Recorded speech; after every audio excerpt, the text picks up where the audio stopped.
सुब्हानल्लाह वल्हम्दुलिल्लाह ला इलाहा इल्लल्लाह। बिस्मिल्लाहिर्रहमानिर्रहीम। आज का वीडियोस हमारी उस टॉपिक के ऊपर है कि जब हम लोग अपने किसी इंटरव्यूज़ में बैठते हैं तो हमारा जो ऑफिसर्स या इंटरव्यू करता ये 6 से 7 लोग बैठते हैं अपनी बेंच के ऊपर, और उसमें 6-7 लोग होते हैं कि जैसे कोई बच्चा साइंस का आ गया, कॉमर्स का आ गया, आर्ट का आ गया, तो वो लोग उनसे अटैच, अगर वो आर्ट वाला बच्चा आया है या इकोनॉमिक्स वाला बच्चा, आर्ट में बहुत सारे विषय होते हैं, तो जो 6-7 लोग बैठते हैं वो उन विषयों के ज्ञाता होते हैं। तो वो जब बच्चा सामने बैठता है तो उनसे अटैच जब क्वेश्चन करते हैं तो उस पहले पूछते हैं हमने कितना पढ़ा, तो जब पूछते हैं कितना पढ़ा तो कहते हैं हमने इतना पढ़ा है, BA MA किया है, BCom BSc बायो, जो भी पूछता है वो, जब अब उसके अटैच जो सामने ऑफिसर बैठता है वो फिर उसको अटेंशन पे करता है, तब वो कॉमर्स का आदमी उसे क्वेश्चन नहीं करेगा अगर उसने BSc बायो से बोल दिया है। तो जो हम लोग आज यहाँ बैठे हुए हैं, क्योंकि मेरे पास फिरदौस कंप्यूटर में एक आप लोग सभी लोग बच्चे भी जान लें, पास मेरे पास जो बच्चा है बहुत क्वालिफाइड बच्चा पढ़ता है। फिरदौस कंप्यूटर में एक क्वालिटी है कि मेरे पास जितने बच्चे पढ़ते हैं, पहली बात तो हम छोटे बच्चों को लेते नहीं हैं। छोटे बच्चों को ऐसे लेते हैं जो हमारे मित्रगण दोस्त मिलने वाले होते हैं, तो उनको ज़बरदस्ती बिना किसी फॉर्म को भरवाए हम ले सकते हैं उसको हैं।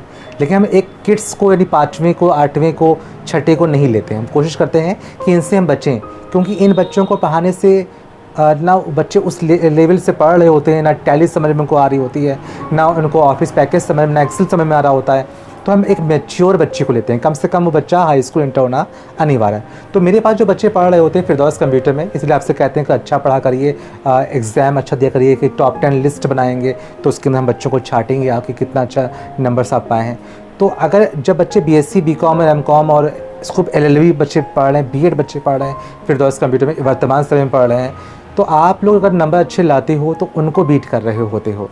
तो अगर वो बच्चे हमारे जो BCom BSc LLB या BEd जो बच्चे हमारे पास प्रेजेंट टाइम में जो पढ़ रहे हैं, तो अगर ये कल फिरदौस कंप्यूटर में अपने इस प्रमाण पत्र के साथ जॉब के लिए जाते हैं, तो कैसे हमारा वो जो सामने जो अटेंशन पे करेगा कि आपने क्या पढ़ा है, तो हम उनको जवाब कैसे दें, उनके सवालात को जवाब कैसे दें। तो ये हम आज जो है इस टॉपिक को छेड़ने वाले हैं। हम कंप्यूटर सिखाते हैं, हम चाहें तो आप लोगों से ये कह सकते हैं कि नए और पुराने सारे बच्चे बैठे हुए हैं, हम ये कह सकते हैं कि बेटा आप मुझे कंप्यूटर का सबसे फेवरेट चैप्टर बताइए, आपको कंप्यूटर मैंने क्या सबसे अच्छा पढ़ाया है, जो आपको आता हो वो मुझे बताइए। ये तो हम रोज़ की रोज़ सिखाते ही हैं, वो तो मुझे पता है आप बोल पाएंगे नहीं बोल पाएंगे, और अगर नहीं भी बोल पाएंगे तो हम आप लोग को मैनेज कर देते हैं और वो बोलना सिखा देंगे। वो तो मेरे पास मेरी ड्यूटी बनती है कि आपको सिखाएँ। लेकिन हमारी ड्यूटी के साथ साथ में अगर हम आपको, मेरे पास टाइम भी रहता है थोड़ा इतना कि हम बच्चे को कुछ एक्स्ट्रा सिखा दें हम, तो उसके विषय से अटैच भी हम बात करने वाले आज उस टॉपिक बात पे हैं। भले हम आर्ट साइड के हैं, कॉमर्स के हैं, बायो के हैं, तो कैसे हम अपने बायो को फेस करें, कैसे कॉमर्स को फेस करें। तो स्टार्टिंग हम अपने आप से करते हैं कि हम उस दिन मैंने जो वीडियो बनाई थी वो हमारी क्रैप्ट हो गई थी, तो आज नई वीडियो है जिससे हम ऐसे बोलेंगे। हम अपना परिचय दे रहे हैं, आप लोगों को बाकी अपना परिचय देना होगा। मैं सरवत ख़ान, मोहम्मद अलीम ख़ान का बेटा, मिर्दही टोले में रहते हैं। फिरदौस कंप्यूटर को लगभग 19 और 20 साल से पढ़ाते हुए आ रहे हैं। सन 2002 11 अप्रैल से मैंने पढ़ाया है, इसको स्टार्टिंग करी। उस समय हम हाई स्कूल में थे, मेरी मार्कशीट हाई स्कूल में सन 2002 में मैंने हाई स्कूल पास किया था, मेरी मार्कशीट इसमें शो कर रही है। हाई स्कूल से पढ़ाते हुए आ रहे हैं, ये मेरा परिचय हो गया। मैंने इस वक्त 7 विषयों में MA कर रखा है, यानी 7 बार मैंने MA कर रखा है। सिर्फ करा ही नहीं, मुझे आता भी है, मुझे शुक्र वाले का। हम हर एक MA के बारे में बोल भी लेंगे, ठीक है ना। मेरे MA के नाम भी सुन लीजिए आप, कि मैंने इकोनॉमिक्स से MA किया है, पॉलिटिकल साइंस से MA किया है, इंग्लिश लिटरेचर से MA किया है, हिंदी लिटरेचर से MA किया है, फ़िलासफ़ी से MA किया है, मैंने समाजशास्त्र से MA किया है, और MCom मैंने किया है, BEd किया है, LLB किया है, और नेट भी हमने कॉमर्स से किया है। नेशनल एलिजिबिलिटी टेस्ट हमने सन 2019 में मैंने पास किया था मैंने, तो इसे पास किया है हमने। ये पढ़ाई मतलब कंप्यूटर सिखाते गए और ये पढ़ते गए, मतलब देखा जाए फिर इंटर भी कंप्यूटर पढ़ाते गए करते गए। BCom भी कंप्यूटर GDC से हम पास हैं, GD खैराबाद दीनदयाल उपाध्याय है, हम यहाँ से मतलब BCom और MCom यहाँ से मैंने पास किया है। खेतान लॉ कॉलेज से LLB किया है, रेजिडेंसी से मैंने BEd पास किया मैंने है इसको, और उसके बाद में हमने LU से हमने जो है ये NCERT से मैंने नेट पास किया था मैंने, और बाकी जितनी बार जो MA किया है ये सब प्राइवेट फॉर्म में डाले हैं। तो हमारे हर एक विषय पे अच्छी पकड़ है, हम आप लोग को हर विषय के बारे में बोल भी लेंगे आपसे। तो ये मेरा परिचय हो गया। मुझे सबसे अच्छा मेरा फेवरेट विषय है अकाउंट्स मुझे है। अकाउंट्स के बारे में थोड़े लफ्ज़ हम बता रहे हैं। अकाउंट्स के जो स्तंभ होते हैं, खंबे जो होते हैं, वो 3 खंबे होते हैं। ये शिवा भी समझ लें क्योंकि टैली सॉफ्टवेयर पढ़ रहे होते हैं। जब जॉब के लिए जाते हैं तो टैली में क्या सीखा है, कॉमर्स के बारे में क्या जानते हैं आप, तो आप बोल सकते हैं कि अकाउंट्स में कॉमर्स के 3 नियम होते हैं या 3 खाते होते हैं। एक होता है वो नाम मात्र खाता, इसे आप कहेंगे, इसको पर्सनल अकाउंट कहेंगे, इसमें सबके नाम लिखे होते हैं। एक रियल अकाउंट होता है, इसमें संपत्ति की बातें लिखी होती हैं कि सब मशीन ख़रीदा, भवन ख़रीदा, ये हमारा रियल अकाउंट है। एक नॉमिनल अकाउंट होता है जिसमें सारे खर्चे होते हैं हमारे हैं, जैसे हमने रेंट दिया, कमीशन दिया। अगर राम से माल ख़रीदा, ये मेरा पर्सनल अकाउंट है क्योंकि राम एक नाम का यूज़ कर रहे हैं। तो 3 तरह के खाते इसमें यूज़ किए जाते हैं। पाने वाले को डेबिट करते हैं, देने वाले क्रेडिट करते हैं, तमाम से लिखे होते हैं इसमें। तो आपको ये हमारा फेवरेट सब्जेक्ट है। इसमें डेबिटर्स क्या होता है, क्रेडिटर्स क्या होता है, टैली सॉफ्टवेयर के अंदर कैसे इसमें वर्क करते हैं, laser, voucher, inventory, GST, EVA bill है, और इसके अंदर सेल रिटर्न्स है, और तमाम तरह के इसमें बहुत तरह के बिल्स बनते हैं। गोडाउन है, पेरोल है, बहुत सी चीज़ें दे रखी है इसके अंदर है। तो वो हम आपको सब सिखाते हैं इसके अंदर। तो मेरा तो अकाउंट्स फेवरेट विषय है। हम आप लोग पे डाइवर्ट करते हैं कि आप लोग का फेवरेट विषय कौन सा है। अपने फेवरेट विषय की कोई 2 बातें हमको बताएं। उसमें मैं 3 बातें पूछ रहा था, तो आपने कहा था मुझे शायद इकोनॉमिक्स से आपने या एजुकेशन कहा था, फिर आप एजुकेशन के बारे में बोल नहीं पाए थे। तो जब भी हम लोग कुछ बातें करेंगे तो कम से कम अपने विषय की तो बातें कर लें, ठीक है ना। तो आज हम कंपोज कर रहे हैं। मेरे पास जो भी समय है, मुझे 10 मिनट और लगेंगे क्योंकि हम 2 क्वेश्चन करेंगे तो हम 10 मिनट लग जाएंगे हमारे। तो हम अपना ये माइक आपकी तरफ डाइवर्ट कर रहे हैं। ये वीडियो हमारी कल डाउनलोड की जाएगी, सुबह ही मिल जाएगी वीडियोस आपको। या आप करें, आपका फेवरेट विषय के बारे में बताएं अपने, इसको आप थाम। सर मेरा नाम इरम खान है। आप कितना पढ़े हुए हैं? Sir first year. Inter first year आप पढ़े हुए हैं। आप किस साइड से पढ़े हुए हैं आप? Sir science side. Science side से। साइंस में कोई जो ग्रुप होते हैं, मैथ या bio? Sir bio. Bio side से। आपने बायो क्यों चूज़ करा आपने? सर क्योंकि बायो मेरी फेवरेट थी। फेवरेट है। बायो में जैसे होता है ज़ूलॉजी और बॉटनी, 2 होते हैं, तो आपको ज़ूलॉजी पसंद है या बॉटनी पसंद आपको? Sir zoology. ज़ूलॉजी मतलब ज़ूलॉजी और बॉटनी में दोनों में फ़र्क क्या होता है? सर बॉटनी में ह्यूमंस। अगर नहीं आता तो हम जान जाएंगे। बायोलॉजी हो गया है, बायोलॉजी हो गया है, और ज़ूलॉजी बॉटनी 2 टर्म्स होते हैं, बताइए। सर बॉटनी में वो प्लांट्स के बारे में, प्लांट्स के बारे में, पौधों के बारे में बताया गया है, और जूलॉजी में ह्यूमंस के बारे में, ह्यूमंस के बारे में बताया है, जिसमें जान है, चाहे वो इंसान हो चाहे वो जानवर हो इसके अंदर। तो आपको ज़ूलॉजी या बॉटनी किसको अप्रोच होता है? Sir zoology. ज़ूलॉजी, उसमें क्या आपको पसंद इसमें है? सर डाइजेस्टिव सिस्टम, इस सारे सिस्टम्स के बारे में। ठीक है, इसे आप इंग्लिश में बात कर रहे हैं, डाइजेस्टिव सिस्टम बोल रहे हैं, हालांकि मैं तो समझ रहा हूँ कि आप हाजमे की बात कर रहे हैं, लेकिन थोड़ा सा आप हिंदी अनुवाद करें, क्योंकि हम लोग जो है ऐसी भाषा मुँह से हम कंप्यूटर पढ़ाते हैं। मैंने भी आपसे कहा मैं इकोनॉमिक्स से में हूँ, इंग्लिश से में हूँ, ऐसे बोला, लेकिन जो हमारी जो ज़बान हो गई है वो ऐसी आम भाषा बोल रहे हैं ताकि हमारे हर टाइप के बच्चे को, गाँव से आया हुआ बच्चा, कम पढ़ा लिखा बच्चा, आर्ट बच्चा, वो भी समझ जाए कि डाइजेस्ट होता क्या है। तो आप कभी लफ्ज़ निकालें अपने साथियों के बीच में, तो एक कॉमन सी लैंग्वेज आप हिंदी में या आसान लैंग्वेज का इस्तेमाल करें। अगर इंग्लिश बोल रहे हैं तो उसको इसका अनुवाद भी आप करें, इसको करें। तो डाइजेस्ट के माने क्या होता है? इसको डाइजेस्ट माने क्या होता है? सर जिसमें खाना हजम होता है वो। खाना हजम होता है। जिसमें कौन से हिस्से में खाना हजम होता है? सर पेट में, स्टमक में। स्टमक में मतलब हिस्से में, का पेट में? स्मॉल इंटेस्टाइन में। अच्छा, इसका हिंदी में अनुवाद क्या होता है? सर छोटी आंत में। छोटी आंत में होता है। अच्छा अच्छा, वेरी गुड। अच्छा, इसके अंदर कौन सा मैंने जो पढ़ रखा है, क्योंकि मैंने ये थोड़ा पढ़ रखा है, थोड़ा तो क्या हम बायो साइड से भी हमने इंटर कर रखा है, और मैथ से भी कर रखा है, कॉमर्स से भी कर रखा है, 3 से कर रखा है, 3 मार्कशीट की है। इसमें कौन सा रस निकलता है जो छोटी आंत में से, वो बता पाएंगे जिससे खाना हजम होता है? इसमें रस भी sir bile juice. Bio juice निकलता है। Sir bile juice. Bile juice निकलता है। ये क्या करता है? सर खाना कुछ है ना, मैंने हिंदी पढ़ रखा है। इसमें जठर ग्रंथियों से जठर रस निकलता है, मैंने हिंदी पढ़ रखा है। जठर ग्रंथियों से जठर रस निकलता है जो खाने को आसमा करता है, मुझे हिंदी में समझ आता है। ठीक है, शिवा के पास पहुंचना अच्छा लगा मुझे, बोल करके आपसे। हाँ, कुछ जानते हैं तो अच्छा बातें जानते हैं और अच्छा प्रिपेयर करना है उसको, ठीक है ना, और अच्छा पूछेंगे। आप बताएं। जी मेरा नाम शीबा है, पापा का नाम मोहम्मद इस्लाम, हम बीए फर्स्ट फाइनल में पढ़ते हैं। ये बात वेरी गुड, अब आपको बदलाव आ गया है, शुक्र अल्लाह पाक का। एमए फाइनल एजुकेशन से कर रहे हैं। एजुकेशन से कर रहे हैं जी, एजुकेशन मतलब शिक्षा शास्त्र, शिक्षा मतलब ज्ञान, शास्त्र मीन्स बातें, ज्ञान की बातें। शिक्षा दो प्रकार की होती है, देखी जाए तो औपचारिक और अनौपचारिक। औपचारिक जो हमें स्कूलों से द्वारा प्राप्त होती है, अनौपचारिक जो घर से लेकर बाहर तक। बहुत बढ़िया, बहुत दिल से अब खुशी हो रही है, कितना अच्छा बदलाव है माशाल्लाह, बहुत बढ़िया बहुत बढ़िया। अब आप आपका नाम बताइए। सर मेरा नाम ऐमन खान है, Ahmed Khan, class 9th, class 9, okay, तो ये बड़ा है क्लास। साइंस फेवरेट है। क्या हम पूछना चाहेंगे, आप जो 9th और 10th होता है उससे बच्चों ने कॉमर्स रहता है या कुछ हमें सभी भी करना पड़ता है, आर्ट और कॉमर्स साइंस? हम पूछना आपसे चाहते हैं, जैसे हम आप लोगों से पूछ रहे हैं कि क्या आप जब 9th में जाते हैं तो पढ़ नहीं रहे 9th में पढ़ा नहीं था, तो पहले वक्त ये था कि भाई 9th में साइंस कॉमर्स आर्ट चूज करना पड़ रहा था।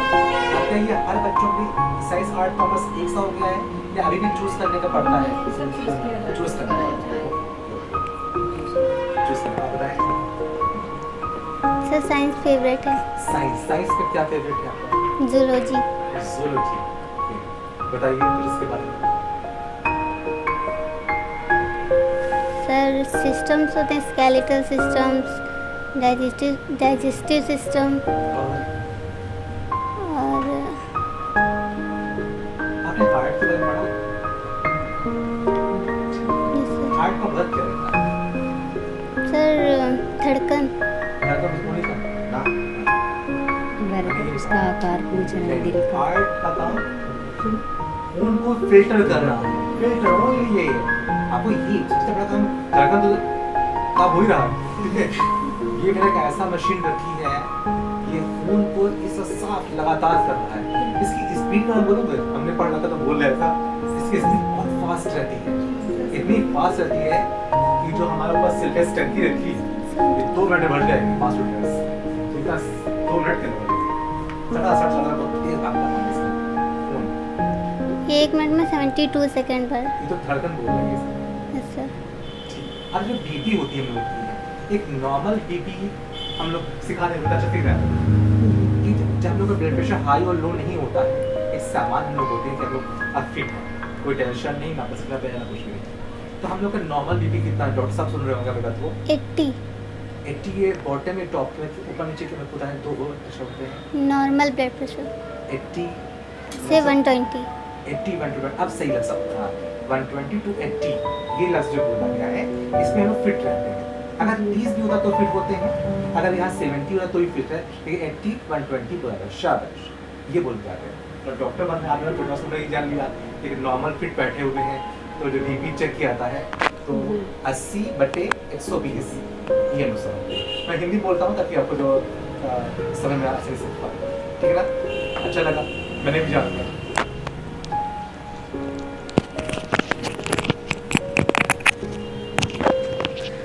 मेरा नाम चांदनी है, माई क्लास बीए फर्स्ट। आप पढ़ती कहाँ हैं Chandni? Sir RMP degree college. जी आई एम आर्ट साइड से। बहुत बढ़िया। आर्ट साइड एक इतना हम तारीफ सुनी थी आर्ट साइड के बारे में, मेरी आवाज़ शायद बहुत शुरू है। मैं अभी आपको वापस बता दूँ, शायद आवाज़ तक पहुँच। मैं यहाँ बोलना चाहूँगा कि आर्ट साइड एक बहुत अच्छा विषय होता है। हम कैसे अच्छा बोल रहे हैं? साइंस साइड हम लोग जो होते हैं, हम लोग सिर्फ ज़ूलॉजी, बॉटनी और फिजिक्स, केमिस्ट्री इसके बारे में पढ़ लेते हैं, जो ठीक है यंत्रों के बारे में या इंसान ह्यूमन बॉडी में पढ़ लेते हैं।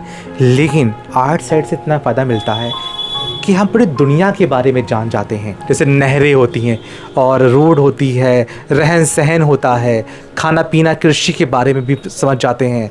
यानी आर्ट साइड दो कौन से पिरामिड हैं, दुनिया में कैसे विकास हो रहा है, कितनी जनसंख्या है, यानी जो डीएम और एसपी जो बनते हैं सारे के सारे विषय आर्ट साइड वाले इसमें होते हैं। साइंस वाले तो भाई मैथ वाले खूब नंबर अच्छे, उन्होंने अपना सवाल हल किया, 10 मिनट में हल करके खड़े हो गए। लेकिन जो आर्ट साइड होता है उनका चौमुखी विकास उनका रहता है, उनको बहुत कुछ आता है, तो हम ये भी, वैसे कोई शर्मिंदगी वाली बात नहीं है कि हम आर्ट साइड से हैं तो हम बड़े नज़रें कम कर रहे हैं। साइंस भी अपनी जगह अच्छा है, हर विषय बहुत अच्छा है। हम कॉमर्स वाले हैं, कहते हैं बीकॉम बेकाम, हम अपने बीकॉम बोलते हैं कि बीकॉम वाले बेकाम रहते हैं, है ना, कोई काम का काम ही नहीं रहता उनके पास में। लेकिन हम लोग रहते हैं बीकॉम वाले स्मार्ट भी खूब होते हैं, कोई बेरोज़गार नहीं रहते हैं, हमने देखा है जो बीकॉम वाले। लेकिन धारणा है तो कुछ नहीं, आर्ट साइड की बहुत अच्छी मतलब वैल्यूएशन है। आप फ़खरिया अंदाज से आर्ट साइड को बताइए, ठीक है ना, तो आप बताइए इसके बारे में। बोले आर्ट साइड का विषय सबसे अच्छा कौन सा दिया जाता है?